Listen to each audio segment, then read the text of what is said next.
اور جناب یہاں جو اہم بات ہے وہ یہ جو کہہ دیا کہ یہ ساری ویڈیو چہرے مختلف بھی میں نظر آ رہے ہیں لیکن یہ سب کی سب محمد ہیں. یہ بھی کہا جا سکتا تھا کہ یہ کردار میں محمد کی نقل کرتے ہیں. یہ سب کے سب ان کا کردار جو ہے وہ ہمارے ہی کردار کی اگلی صورت ہے. یہ نہیں کہا کہ یہ محمد ہے. اولنا محمد، اوسطنا محمد، آخرنا محمد. یہ فرق کیا ہوا؟ اگر یہ کہتے کہ یہ میرے کردار کی نقل ہے، نہیں، یہ میری نقل ہے. میری نقل ہونے کا مطلب یہ ہے کہ یہ صرف یہ نہیں بتاتے کہ کسی آیت کا مطلب کرتے ہوئے رسول نے کیا کیا تھا، بلکہ یہ بھی بتاتے ہیں کہ اگر رسول ہوتے تو اس آیت کا کیا مطلب کرتے. نہیں ہوئی بات واضح؟ ارے دیکھیے، اگر رسول کے عمل کی نقالی اسی طرح کی جائے تو قرآن کا صرف وہ مفہوم سمجھ میں آئے گا جو اس وقت کی ضرورت کے مطابق تھا. لیکن یہ وہ شخصیتیں ہیں کہ ہر روز یہ بتاتی رہتی ہیں کہ اگر آج حضور ہوتے، یہ نیا مسئلہ ان کے سامنے آتا تو قرآن مجید کی کیا تشریح کرتے.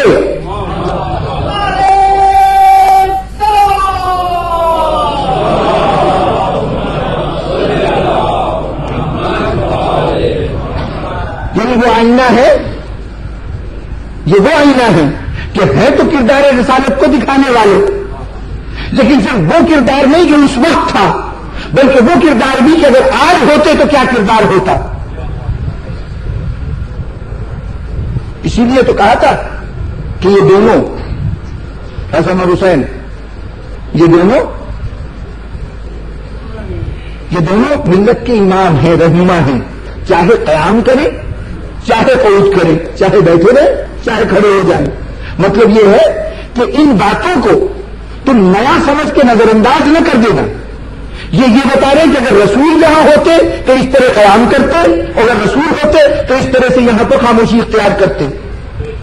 یہ رسول کے اس عمل کے عکاس ہے جو مستقبل میں آنے والے ہر حالات کی عکاسی کر رہا ہے.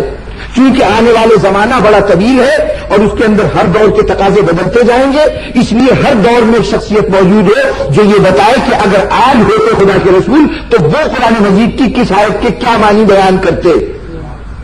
اسی لیے آپ کے صدر امام نے ارشاد فرمایا کہ دیکھو، قرآن مجید کے کبھی معنی کرتے ہوئے یہ نہ کہنا کہ بس اس کے یہی معنی ہیں، یہ کبھی نہ کہنا کہ یہی معنی ہے، اس لیے کہ تمہیں نہیں معلوم کہ ابھی تک تم جن معنی تک پہنچے ہو یہ اس کا صرف ایک جز ہے.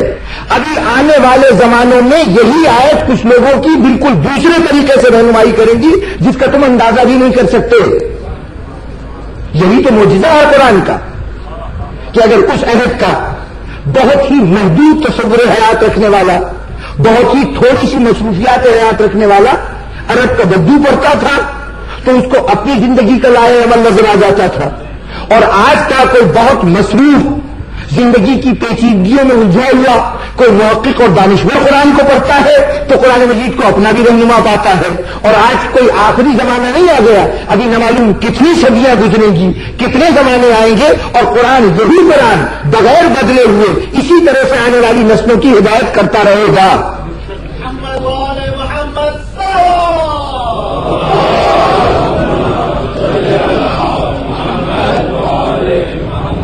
یہی تسلسل عمل رسول تھا اہل بیت کا کی صورت میں.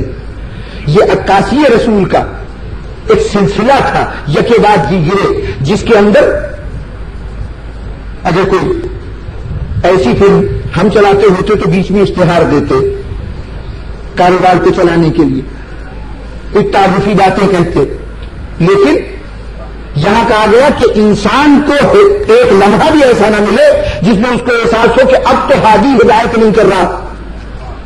اس لیے اس سارے سلسلے کو بلا فصل رکھا کہ کہیں بھی تسلسل عمل ٹوٹنے نہ پائے، مفہوم قرآن میں تعطل نہ پیدا ہونے پائے. اور اب شان غریبہ کا ایک واقعہ جسے آپ دوسرے حوالے سے دیکھتے ہیں، لیکن مجھے اور بہت سے پہلوؤں کے علاوہ یہ اہم پہلو نظر آتا ہے کہ جناب زینب کا جا کے سید سجاد کا شانہ ہلا کے یہ کہنا کہ بیٹے ہم خیموں میں جل جائیں یا باہر نکلیں، کیا حکم ہے یہاں پہ شریعت کا؟ تو جناب زینب کے اس سوال کا جواب جناب زینب کیا جانتی نہیں تھی؟ یقیناً جانتی تھی، عالمہ غیر معلمہ ہے، یقیناً جانتی تھی۔ سید سجاد سے کیوں پوچھا؟ یہ بتانا چاہتی ہیں کہ یزید یہ سمجھ رہا ہے کہ اپنے فوجوں کے اس حملے کے نتیجے میں اس نے تصویر رسول کو خاک میں ملا دیا۔ مفسر قرآن کو جو اپنے عمل سے تفسیر پیش کر رہا تھا اس سلسلے کو ختم کر دیا، اب قرآن آزاد ہے، ہم جو چاہے کریں گے۔ تو اسی وقت جناب زینب نے سید سجاد سے مسئلہ پوچھ کر دنیا کو بتا دیا کہ نہیں، ایک مفسر گیا ہے، دوسرا اس کی جگہ لے رہا ہے۔ ایک تصویر قرآن نگاہوں سے اوجھل ہوئی ہے تو دوسری تصویر قرآن نگاہوں کے سامنے آ گئی۔ ارے اگر سید سجاد نہ ہوتے تو بتائیے ہمیں کیسے پتا چلتا کہ مصیبتوں کے ہجوم میں زندگی کیسے گزارے انسان؟ کیسے معلوم ہوتا کہ قید بند کی صعوبتوں میں کیسے حالات کا مقابلہ کرے؟ کیسے معلوم ہوتا کہ جلے ہوئے خیمے اور چھنی ہوئی چادروں والی بیویوں کے ہجوم میں بیٹھ کر کیسے نماز ادا کرے، کیسے سجدہ شکر بجا لائے؟ یہ وہ تصویر تھی کہ جو نہ کردار رسول میں نظر آ سکی تھی، نہ اس سے پہلے کردار علی میں، نہ حسن میں، نہ حسین میں۔ اب یہ سید سجاد کا کام تھا کہ قرآن اس مرحلے پر کیا بتاتا ہے، کیسے زندگی گزاری جائے، یہ سید سجاد بتا رہے ہیں۔ ایک مرحلہ نہیں، یہ اتنی مشکل منزل ہے، اتنی مشکل منزل ہے۔ یہی تو وہ مقام ہوتے ہیں جہاں انسان بھٹک جاتا ہے، مصیبتوں کا ہجوم ہو تو اللہ کی ذات پر ایمان بھی متزلزل ہو جاتا ہے۔ انسان کہتا ہے کیسا خدا ہے جو ہماری پریشانیوں کو نہیں دیکھ رہا، ہماری مصیبتوں کو نہیں دیکھ رہا۔ لیکن ان مصیبتوں کے ہجوم میں سید سجاد کا سجدہ اس بات کی بتا رہا ہے کہ دیکھو مصیبتیں کتنی ہو، اللہ کے اوپر یقین ہمارا نہیں بھولتا۔ قرآن جس یقین کے تقاضا کرتا ہے اتنا مکمل یقین ہونا چاہیے۔ کتنی بڑی منزل ہے۔ بزرگان محترم، اپنی مصیبتیں برداشت ہو جاتی ہیں، اپنی تکلیفیں برداشت ہو جاتی ہیں، لیکن اگر چھوٹے چھوٹے بچے مصیبت میں اپنے بچے مسائل کا سامنا کر رہے ہیں، اسی بنیاد پر میں یہ کہتا ہوں کہ جب کبھی یہ بات ہوتی ہے کہ کربلا میں 7 تاریخ سے پانی بند ہو گیا اور کربلا میں ہر فرد پیاسا تھا، تو وہی کہتا ہوں کہ یہ 7 تاریخ سب کے پیاس کی تاریخ نہیں ہے، یہ بچوں کے پیاس کی تاریخ کا نقطۂ آغاز ہے۔ اس لیے کہ آپ تصور کر لیجئے کہ جب دریا سے خیمے ہٹائے گئے تھے اسی وقت دشمن کے عزائم سے آگاہی ہو گئی تھی کہ ان کے پیش نظر مقصد یہی ہے کہ ہمیں پانی سے دور رکھا جائے۔ تو اب سوچئے کہ جو خیموں میں پانی تھا، جو اس وقت موجود تھا مسکیزوں میں، امام کے ساتھ جو پانی آیا تھا یا جو پہلے دن دریا سے لے لیا ہوگا، وہ پانی بتدریج کم ہو رہا ہوگا، اور جب پانی کم ہونا شروع ہوا ہوگا تو آپ تصور کیجئے کہ جب جناب زینب کی نظر پڑتی ہوگی کہ مشکیزے میں تھوڑا سا پانی رہ گیا ہے، تو کیا وہ اپنی پیاس بجھائیں گی؟ اپنی پیاس بجھائیں گی یا سکینہ کی فکر کریں گی؟ اگر رب آپ دیکھیں کہ بس پانی کی مقدار تھوڑی سی ہے تو بتائیے خود پیئیں گی یا علی اصغر کے لیے بچا کے رکھیں گی؟ تو اب اگر تاریخیں یہ کہتی ہیں کہ 7 تاریخ کو حسین کے خیموں میں پانی ختم ہو گیا اور ادھر سے پانی آنے کا کوئی سلسلہ باقی نہیں رہا، تو اس کا مطلب یہ ہے کہ 7 تاریخ سے کربلا کے بچوں کی پیاس شروع ہوئی۔ اب سکینہ پیاسی ہے، اب اصغر پیاسا ہے، اب باقر پیاسا ہے، اب عباس کا فرزند پیاسا ہے، اب یہ بچے پیاسے ہیں، لیکن ان کی ماؤں کی پیاس کب سے ہے؟ ان کے بزرگوں کی پیاس کب سے ہے؟ کیا یہ ممکن تھا کہ سکینہ پیاسی رہے اور عباس پانی پی لے؟ کیا یہ ممکن تھا کہ اصغر پیاسا رہے اور عباس پانی پی لے؟ تو ہمیں ان بزرگوں کی پیاس کی مدت نہیں معلوم ہوتی، اور جس طرح یہ پتہ نہیں چلتا کہ پیاس کی ابتدا کب ہوئی، یہ پتہ نہیں چلتا کہ ان کی پیاس ختم کب ہوئی۔ جب اتنی مصیبتیں گزرنے کے بعد جناب زینب کا ایک عمل یہ بتائے، قید خانے میں اب تو حالات معمول پہ آ گئے ہیں نا، اب جنگ کی وہ داروگیر نہیں رہی، جن سے لڑائی تھی وہ تو سب عرصہ ہوا ختم کیے جا چکے، لیکن جب قید خانے میں ہم یہ سنتے ہیں کہ جناب زینب نماز بیٹھ کر ادا کر رہی ہے اور جواز یہ ہے، وجہ یہ ہے کہ جو پانی آتا ہے اتنا کم ہوتا ہے کہ بچوں کی پیاس نہیں بجھتی، چنانچہ اپنا پانی ان کو پلا دیتی ہے۔